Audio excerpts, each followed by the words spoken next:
Hari ini kita akan mengangkat diskusi dengan tema nggak sengaja. Kita akan berbincang dengan Mas Novel Baswedan soal tuntutan ringan terhadap dua terdakwa pelaku penyiraman air keras ke wajahnya dia.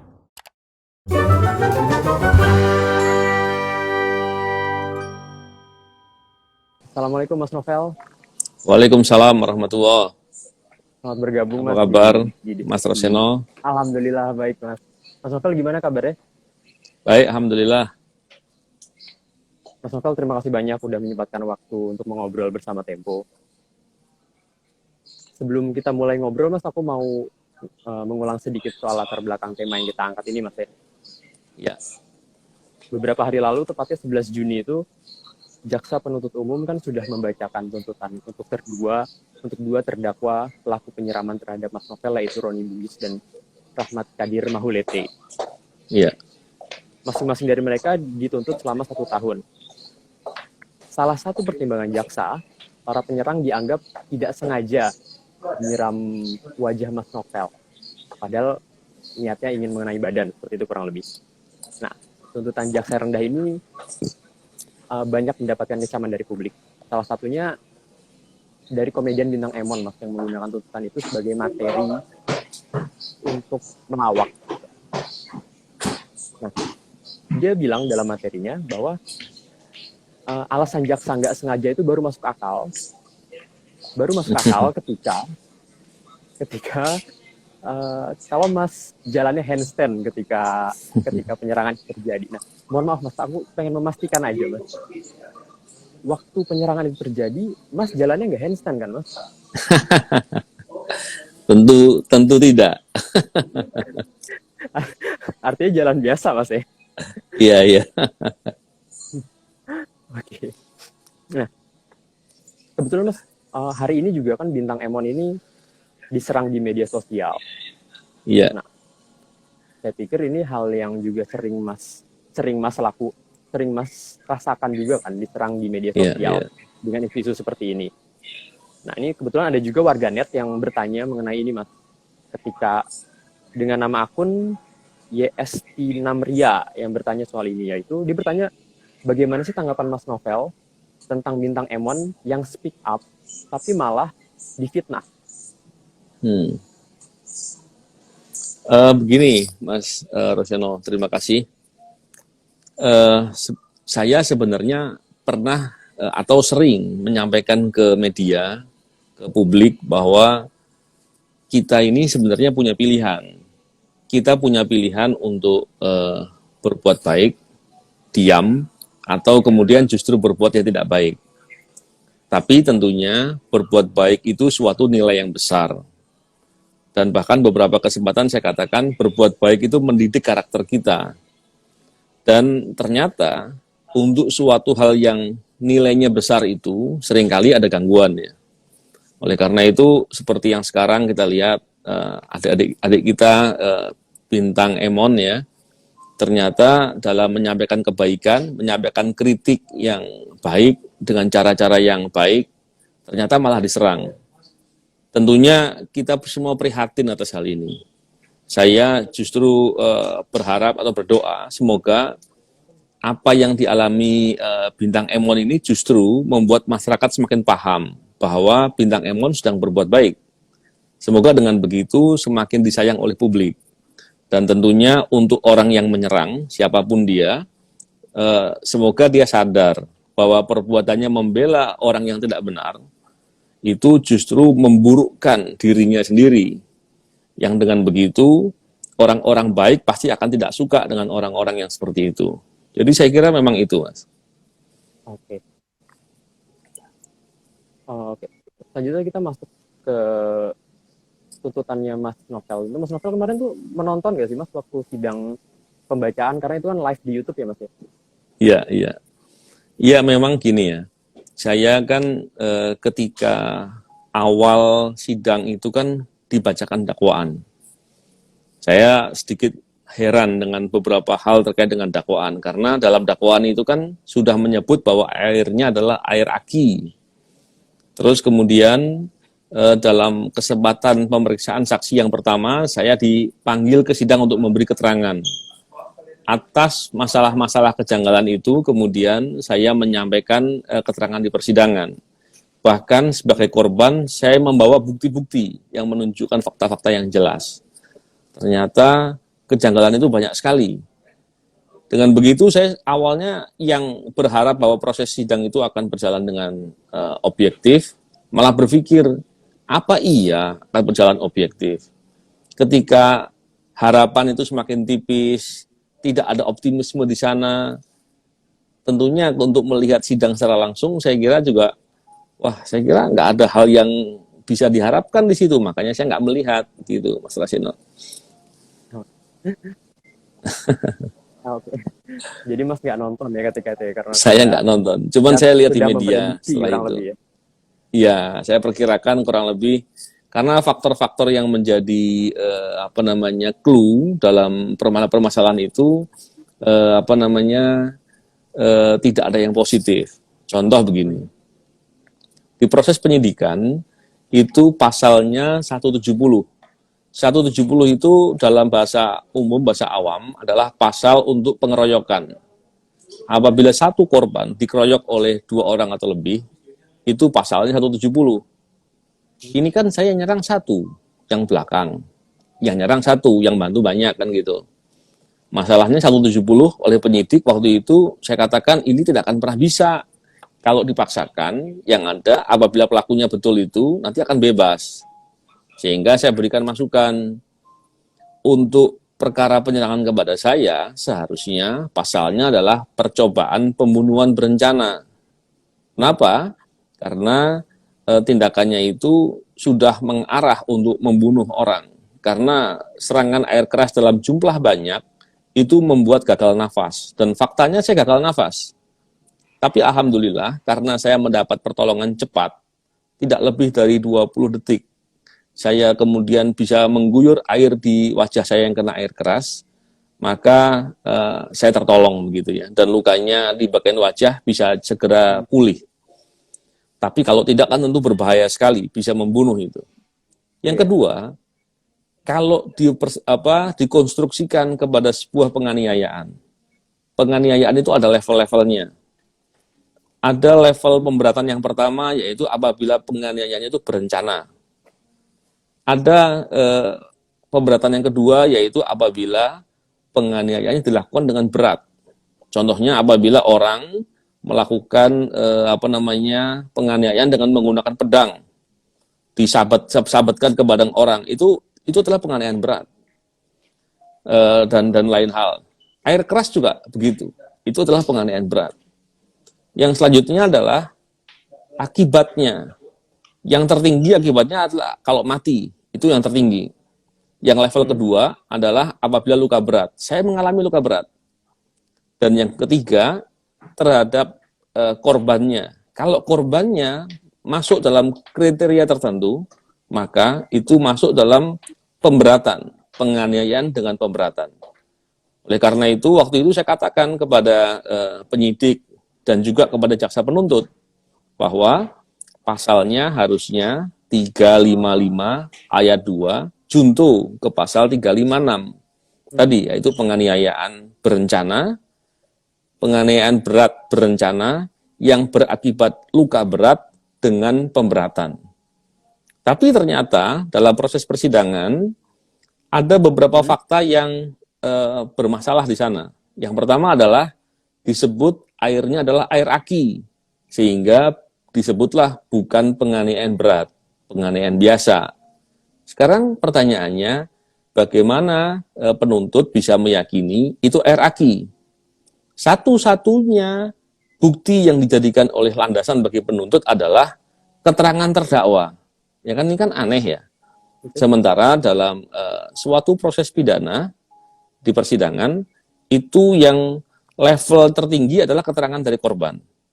Dan kemudian ada keterangan saksi-saksi. Begitu juga dengan bukti-bukti yang lain. Bukti-bukti menunjukkan air yang disiramkan ke wajah saya ketika mengenai beton, itu betonnya berubah warna, melepuh. Di 2 lokasi, sama seperti itu. Begitu juga saksi yang melihat, yang mengamankan sisa air keras yang ada di botol dan di gelas, itu mencium aroma yang sangat menyengat. Dan akibat di wajah saya membuat luka bakar yang serius, sehingga saya dirawat di Singapore General Hospital di Burn Center dari unit luka bakar. Ketika ditangani di sana menunjukkan bahwa akibatnya adalah luka bakar, dan itu bukan ciri-ciri air aki. Sebetulnya kan sederhana itu. Dan seharusnya penyidik ketika menemukan sisa air keras yang ada di gelas dan di botol, dilakukan pengujian sehingga ketahuan. Hal-hal ini yang saya lihat banyak sekali hal-hal yang menjadi perhatian. Ketika kemudian jaksa mengatakan bahwa tuntutan 1 tahun karena tidak sengaja, ini problematika lain lagi. Karena ketika kita bicara sengaja dalam perspektif awam dan sengaja dalam perspektif hukum tentu berbeda. Saya beri contoh begini, Mas Rusano. Kalau yang disebut sengaja itu dalam perspektif hukum ada 3 jenis. Sengaja dengan maksud. 1. Maksudnya apa? Contohnya ketika ada orang mau memukul kepada si A gitu. Ketika pukulan itu mendarat kepada si A yang dimaksud dia, maka itu sengaja. Maka sengaja yang kedua adalah sengaja dengan pengetahuan pasti. Seandainya ada orang mau mukul si A, yang si A ini ada di balik kaca, dan dia memukul menggunakan kayu atau besi, dan kemudian kacanya pecah. Walaupun demikian, tetaplah dikatakan bahwa orang itu memecah kaca dan memukul si A, dan itu dengan sengaja. Tidak bisa dikatakan, oh orang itu sebetulnya niatnya mukul A, bukan mecah kaca. Nggak bisa. Nah, begitu juga dengan yang ketiga.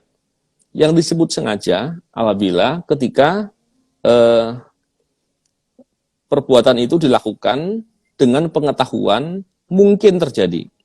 Ketika contoh ada orang tadi saya katakan orang mau menembak si A yang ada di tengah pasar.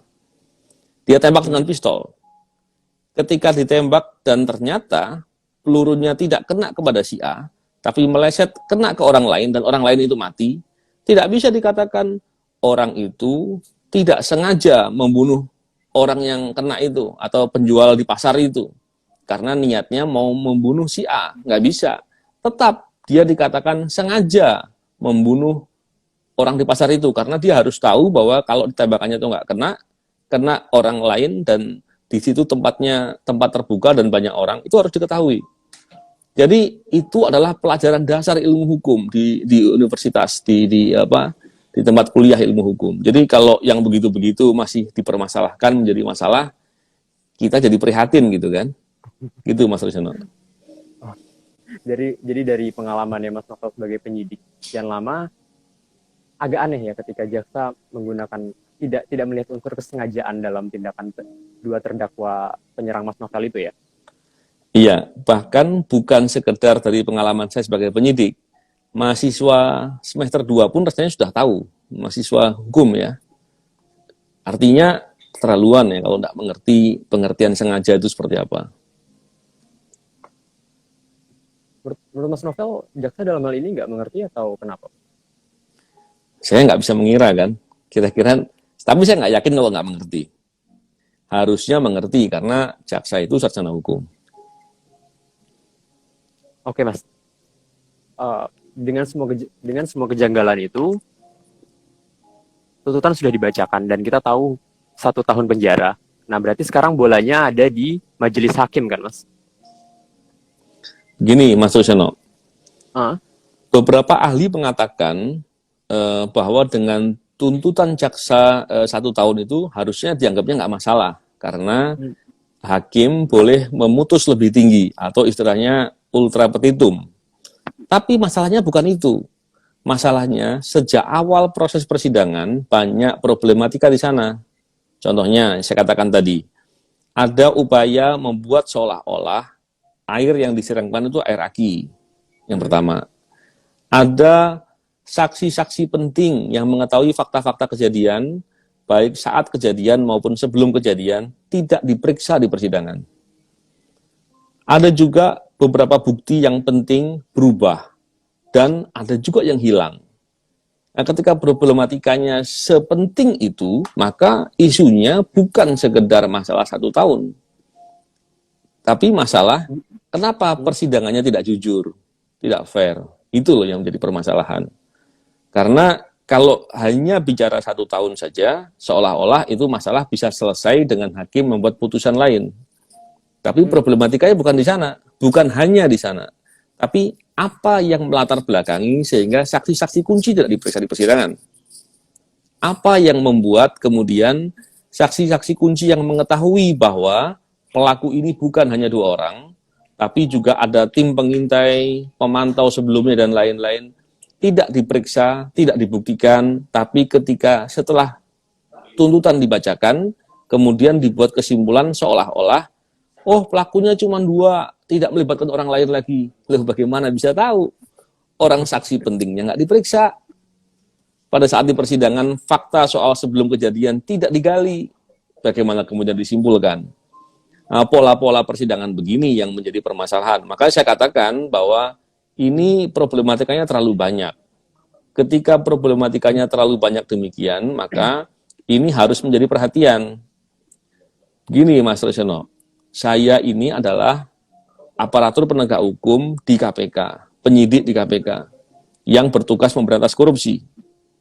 Ketika bekerja untuk kepentingan bangsa dan negara, dan kemudian ada diserang demikian karena kaitan tugas dan kemudian negara tidak melindungi, tidak bahkan mohon maaf saya katakan dikamuflase, diubah-ubah faktanya, dan itu membuat seolah-olah ada peristiwanya tidak demikian, seolah-olah peristiwanya ringan, seolah-olah itu masalah pribadi, seolah-olah tidak ada kaitan dengan perkara, seolah-olah air aki, seolah-olah tidak direncanakan oleh kelompok tertentu. Ini kan keterlaluannya kuadrat. Kalau kita lihat dengan sebuah kejanggalan-kejanggalan itu, Mas memprediksi hukumannya akan lebih berat atau justru lebih rendah? Sama halnya ketika saya mengetahui fakta-fakta yang sebelumnya bermasalah, terus kemudian saya memilih akan melihat sidangnya secara online, secara langsung apa tidak melalui live YouTube atau apa gitu ya. Sama halnya dengan itu, untuk memprediksi pun saya pikir untuk apa diprediksi? Karena fakta permasalahannya sebelumnya bermasalah semua. Justru yang penting itu adalah apakah proses ini dilakukannya benar, itu perlu diperiksa. Dan apakah terdakwa ini adalah betul pelakunya, itu perlu dicek. Dan apakah ada pihak tertentu yang menskenariokan persidangan ini, itu harus diperiksa. Oleh karena itu, saya dalam beberapa banyak kesempatan mengatakan, Presiden tidak boleh diam. Kalau Presiden membiarkan ini luar biasa. Kenapa? Negara kita itu menganut sistem hukumnya presidensial. Presidensial itu semua aparatur di bawah Presiden. Sehingga sangat wajar ketika ada aparatur di bawahnya yang melakukan yang bermasalah, kita bertanyanya ke Presiden sangat wajar. Dan ini bukan cuma di Indonesia, kita lihat di banyak negara.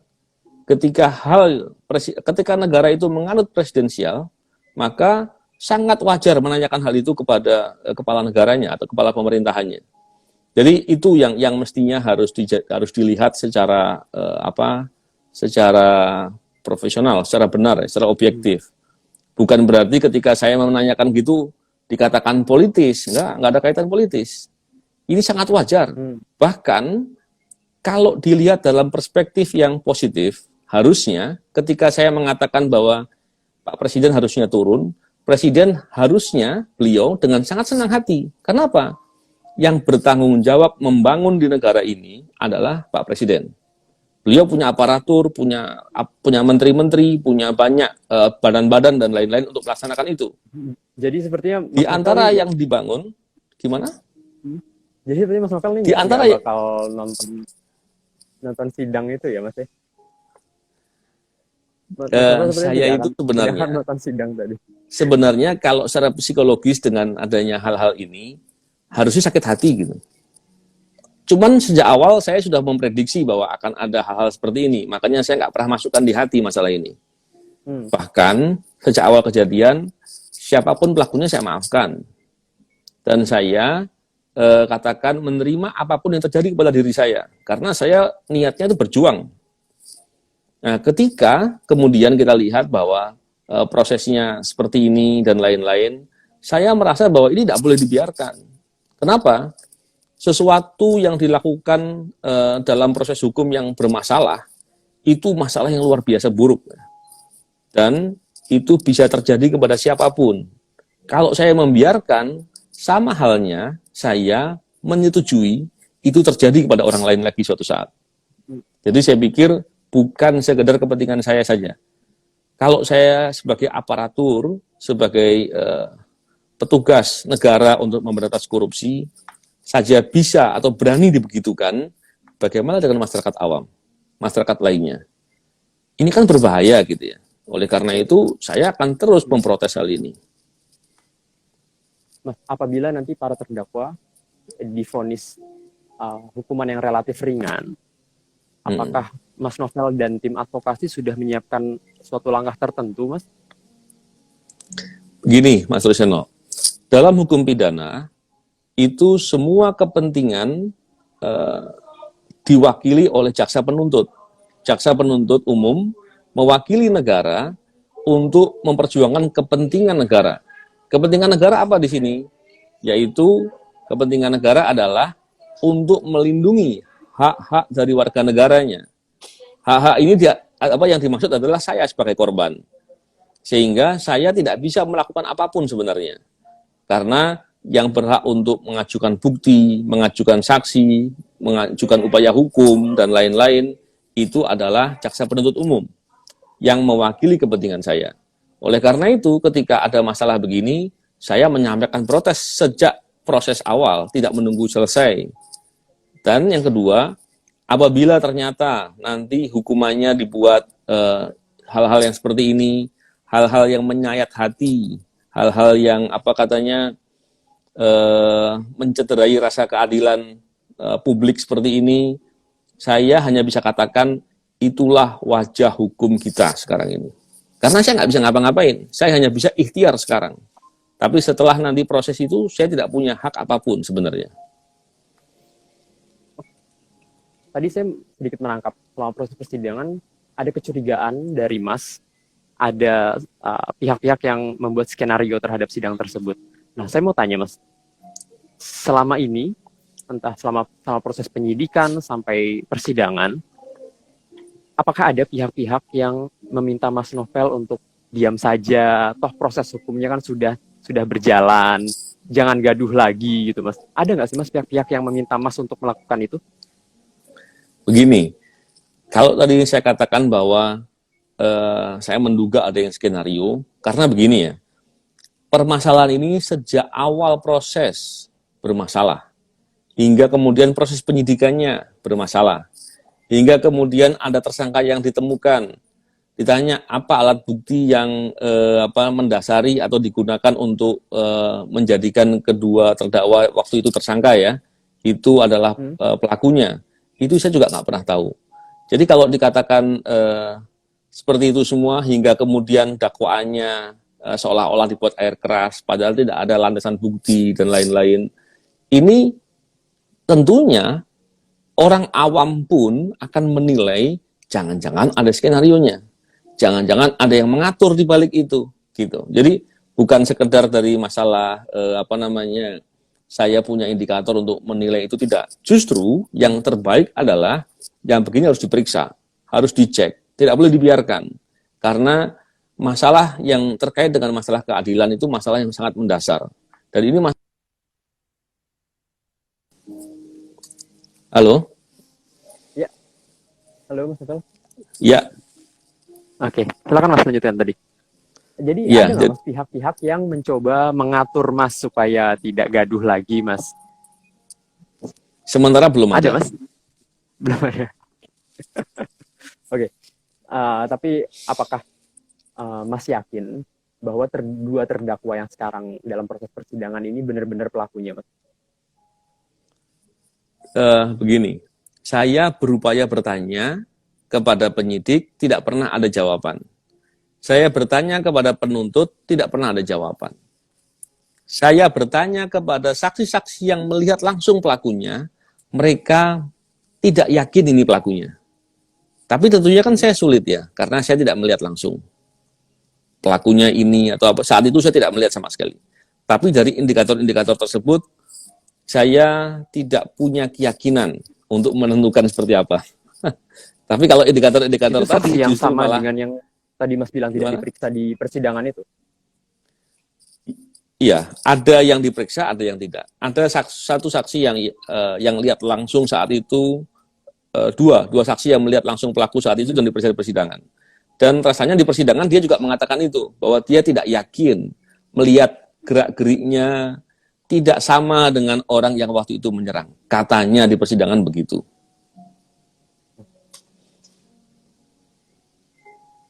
Mas Novel, aku mau membacakan pertanyaan dari warganet ini mengenai Ya, kasusnya Mas Novel. Ini ada dua pemilik Instagram yang punya pertanyaan kurang lebih sama, yaitu @thisishikmat dan satu lagi Heriko Swanto. Nah, mereka bertanya, Mas, ya, menurut Mas Novel, apakah Mas Novel tahu sebenarnya siapa sih dalang dari penyerangan air keras ini? Gitu. Atau apakah ada elit politik atau orang berkuasa yang Anda curigai sebagai dalang dari kasus ini? Silakan, Mas.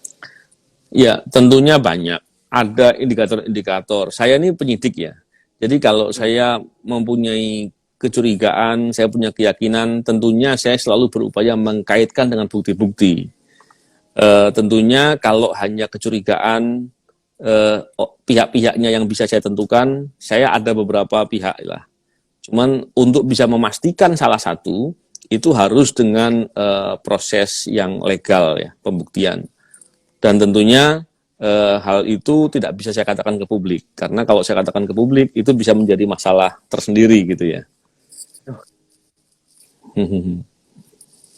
Oke, Mas. Selanjutnya, Mas, menurut Mas Novel, ketika nanti vonis sudah dibacakan dan entah bagaimana hasilnya, apa implikasi tuntutan Mas Novel yang sangat rendah ini dengan wajah penegakan hukum di negara kita, Mas? Ya, begini. Yang pertama tentu ini akan menjadi prestasi bagi pihak tertentu atau penjahat-penjahat lah untuk berlaku serupa.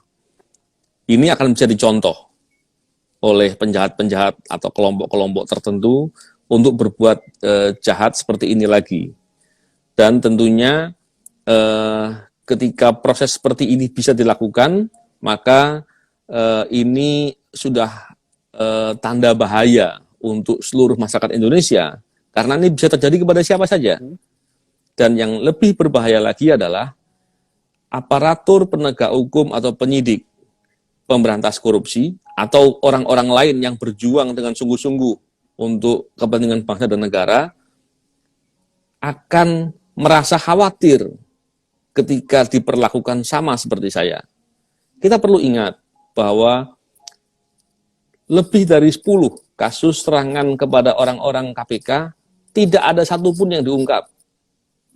Yang kepada saya ini diungkap tapi dengan sedemikian permasalahan-permasalahan dan hal-hal yang tentunya mengecewakan gitu. Bagaimana dengan yang tidak pernah diungkap selama ini? Apakah pelakunya nggak jelas? Pelakunya harusnya tidak sulit ditemukan. Tapi kenapa kok nggak diungkap? Kalau terus begini, orang yang memberantas korupsi justru ditarget, justru dikerjain, terus siapa yang mau jadi petugas memberantas korupsi? Saya kira keterlaluan gitu ya. Artinya orang, warga negara disuruh untuk berjuang membela negara, tapi dipanah dari belakang punggungnya. Ini kan berbahaya sekali yang begini. Oke. Tadi Mas sudah menjelaskan beberapa poin-poin kejanggalan selama proses penyidikan maupun proses penuntutan ya Mas ya. Uh, aku mau tanya lebih lebih spesifik lagi. Dari sekian banyak kejanggalan itu,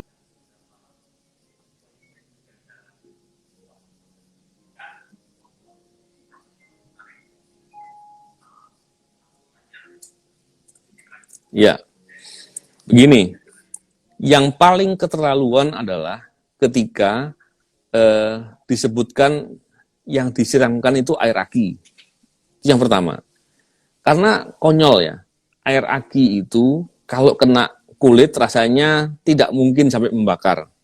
Gatal iya, tapi membakar tidak. Kena mata rasanya tidak sampai membutakan. Dan saya pernah bertemu dengan orang yang pernah kena air aki di mata, tidak terbutakan. Kena beton tidak mungkin bikin beton melepuh atau berubah warna. Dan baunya tidak menyengat. Fakta-faktanya terlalu banyak. Saksi-saksinya sudah cukup banyak. Kalau terus dimanipulasi dengan terang begitu, ini kan aneh. Masa ada suatu fakta diterangkan oleh banyak saksi dengan di atas sumpah, dan itu bisa dilihat dengan bukti-bukti yang saintifik. Kalau kena beton melepuh, kan bisa diuji coba itu. Air aki dengan beton yang sama melepuh enggak? Air keras dengan beton melepuh enggak? Kan bisa diuji coba itu. Itu kan bukan hal yang rumit ya, kalau untuk diuji coba. Dan itu saintifik. Itu saja berani dilakukan begitu. Itu yang pertama. Yang kedua adalah serangan kepada saya. Sejak awal saya katakan bahwa ada pihak-pihak yang melakukan pengamatan-pengamatan sebelum penyerangan, dan yang terduga pelaku telah melakukan pengamatan 1-2 hari sebelum saya diserang. Dan ini saksi-saksinya banyak. Yang melihat dari jarak dekat ada, yang memfoto pelaku ada. Terus kemudian dikatakan saksi-saksi tersebut tidak perlu diperiksa katanya, karena tidak diperlukan untuk proses pembuktian. Dan kemudian di akhirnya dikatakan bahwa ternyata fakta-fakta persidangan pelakunya cuma 2 orang. Nah kan anehnya keterlaluan ya. Ini kejanggalannya keterlaluan. Ditambah lagi dikatakan bahwa air keras itu kalau kena baju pasti sobek. Coba dilihat baju saya saat diserang. Ternyata ditunjukkan baju saya seperti tidak sobek. Padahal bagian yang kena air keras dipotong dengan gunting di bagian depan dan hilang, tidak ditemukan mana sisanya, sehingga ketika mau dilihat apanya yang boleh dilihat. Jadi kan hal kejanggalannya apa orang bilang ya, keterlaluan gitulah, gitu Mas Rosono. Oke. Oke, melihat proses yang sudah berjalan sejauh ini, Mas Novel masih menaruh harapan nggak sih Pak Presiden Jokowi bakal turun tangan untuk menangani kasus ini? Begini ya, tentunya saya tahu Pak Presiden itu beliau berkepentingan untuk membangun semua hal di negara kita, termasuk membangun hukum, memperbaiki sistem hukum dan lain-lain. Tentunya Pak Presiden akan terganggu apabila melihat fakta di lapangan penegakan hukumnya compang-camping. Oleh karena itu, saya akan heran kalau Pak Presiden diam saja. Saya yakin beliau akan turun untuk melihat fakta itu dan melakukan investigasi. Idealnya begitu. Saya tidak yakin Presiden Pak Jokowi abai dengan fakta ini. Yang hal itu justru akan menunjukkan potret hasil kerja Pak Presiden sendiri seolah-olah tidak baik. Saya kira kan demikian. Begitu Mas Rasiono.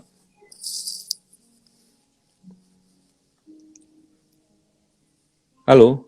Ya, halo. Masih bisa mendengar ya Mas ya? Suara saya? Oke. Bisa. Dari tim advokasi sendiri tuh masih, ini nggak sih Mas, seandainya nanti vonisnya sudah dibacakan, masih akan mendorong nggak sih sebenarnya untuk pembentukan tim mencari fakta independen gitu Mas, untuk melanjutkan proses ini? Ya, jelas dong dengan fakta yang seperti ini, tim pencari fakta itu menjadi sangat penting, menjadi sangat relevan. Kenapa? Karena ternyata kejanggalan banyak. Ternyata fakta-fakta yang ditemukan, yang dibahas dalam persidangan berbeda jauh dengan yang ditemukan oleh Komnas HAM Begitu juga dengan tim dari Kapolri yang dibentuk oleh Pak Kapolri. Ternyata berbeda. Kalau dari Pak Kapolri jelas mengatakan bahwa serangan itu terkait perkara, serangan itu dilakukan oleh beberapa orang. Dari Komnas HAM mengatakan serangan ini adalah ada suatu kerja yang terorganisir dan sistematis, dan dikatakan penanganan penyidikannya ada abuse of process. Tentunya hal itu ketika kemudian tidak diungkap dalam proses persidangan, justru malah melakukan hal yang akhirnya bisa dikesankan menutupi, maka itu menjadi hal yang penting untuk diungkap. Kenapa? Serangan kepada KPK lebih dari 10 kasus itu bukan hal sepele. Apakah kita akan biarkan aparatur yang bekerja benar diserang? Saya kira harusnya tidak ya. Mas Novel bisa ceritakan sedikit nggak, Mas? Upaya yang akan dilakukan oleh Mas maupun tim advokasi dari segi litigasi atau non litigasi gitu, Mas, apabila nanti vonisnya tidak memenuhi rasa keadilan yang Mas inginkan. Iya, memang dari kawan-kawan tim advokasi ada beberapa hal yang dipertimbangkan. Tapi tentunya nanti kami akan menimbang menakar apa yang bisa dilakukan, dan tentunya apa yang kami lakukan tidak terlalu bisa membantu kecuali Pak Presiden mau memberikan perhatian. Tapi kalaupun ternyata seandainya, walaupun saya tidak yakin, Pak Presiden membiarkan ini, maka upaya sekecil apapun harus dilakukan. Seperti itu, Mas Rosano. Oke. Aku agak mengulang sedikit yang tadi di awal kan Mas bilang dokumen dari Komnas HAM ataupun TGPF yang dibentuk Kapolri nggak disinggung sama sekali di sidang ini kan. Karena nggak disinggung, maka mari kita singgung di sini gitu. di dokumen TGPF itu kan ada beberapa kasus yang diduga menjadi latar belakang penyerangan Mas Novel. Kalau Mas Novel, menurut Mas Novel sendiri, mana kasus yang paling kuat yang diduga menjadi latar belakang penyerangan Mas Novel tahun 2017 itu? Saya lebih suka membahas faktanya ini dulu, karena yang fakta ini aja berantakannya luar biasa, Mas Rosano. Berantakannya parah gitu ya. Kalau kita beralih membahas motif, membahas yang lain-lain, nanti justru jauh malah membuat confuse. Kenapa? Karena dalam persidangan ini dibuat seolah-olah masalahnya adalah masalah pribadi. Kalau saya kemudian membahas terlalu jauh kepada motif dan lain-lain, justru membuat confuse, dan saya khawatir masalah kejanggalan-kejanggalan itu tertutupi dengan pembicaraan motif, dan saya khawatir kemudian malah ada perdebatan soal motif. Padahal itu belum waktunya dibahas. Gitu, Mas Rosano. Oke, Mas Novel, ini sebenarnya ada beberapa pertanyaan lagi dari warga net mengenai Mas Novel, tapi karena berhubung waktu kita terbatas, Mas, jadinya saya nggak bisa ditanyakan saat ini. Saya mau mengucapkan terima kasih banyak untuk Mas Novel karena telah bergabung di acara ini, dan melihat pertanyaan yang banyak tadi, paling nggak kita tahu publik sebenarnya peduli dengan kasusnya Mas Novel. Ya, terima kasih. Saya dalam kesempatan ini juga ingin menyampaikan terima kasih kepada seluruh masyarakat yang memberikan perhatian, dukungan, empati. Saya hanya ingin mengajak, karena untuk bisa mendapat memposisikan diri seperti saya yang menjadi diserang dan seperti itu, dan kemudian saya harus tetap mau berjuang, itu bukanlah hal yang mudah. Saya berharap semoga ini bisa menjadi hal yang bisa ditiru oleh generasi muda dalam membela kepentingan bangsa dan negara ke depan. Karena kalau kita tidak mau berkorban, berjuang untuk kepentingan bangsa dan negara, lalu siapa lagi yang mau berjuang? Sekali lagi saya ucapkan terima kasih kepada Mas Rosano, kepada Tempo, kepada semua masyarakat Indonesia yang telah memberikan perhatian, dukungan, dan menyampaikan kritik-kritik yang baik agar hal ini bisa kembali berjalan dengan jalan yang benar, dan tentunya kita berharap ke depan hukum Indonesia menjadi lebih baik. Begitu, Mas Rosano. Oke, Mas Novel, terima kasih banyak sudah menyediakan waktu berbincang bersama Tempo dan teman-teman lainnya. Selalu sehat dan semangat terus, Mas Novel. Ya, Terima kasih